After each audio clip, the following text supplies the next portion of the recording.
கம்பர் ரொம்ப அழகா சொல்லுவார். கம்பராமாயணத்துல யுத்த காண்டத்துல ரொம்ப அழகா சொல்றார் கம்பர் ஹிரண்யகசிபுவினுடைய குளியல் பத்தி.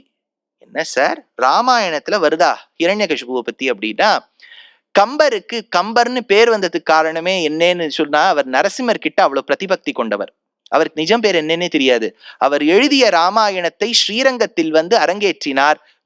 வித்வான்கள் இது தப்பு அது தப்புன்னா, நான் எழுதினதில் தப்பு கண்டுபிடிக்கிறதுக்குன்னே நீங்க இருக்கேள், பெருமாள் இதை ஒத்துக்கிறாரா இல்லையாங்கிறத மேட்டழகிய சிங்கர் கிட்ட வச்சார். வச்ச உடனே ஒரு சிங்கத்தின் கர்ஜனையும் ஒரு பெரிய கம்பம் தூண் பிளக்கும் துவனியும் கேட்டதாம். கம்பம் பிளந்தது, கம்பன் அப்படின்னு ஒரு பேர் வச்சாச்சு. அதனுடைய ஞாபகார்த்தமாக யுத்த காண்டத்தில் தான் பிரஹ்லாதனுடைய சரித்திரத்தை சொல்றார் கம்பர். அப்ப ஹிரண்யகசிபு எதுல குளிப்பான்னார், குளத்துல இருக்கக்கூடிய ஜலம் போய் குளிச்சுட்டு வாடானா, ஆஹா தட் இஸ் வெரி கோல்டு.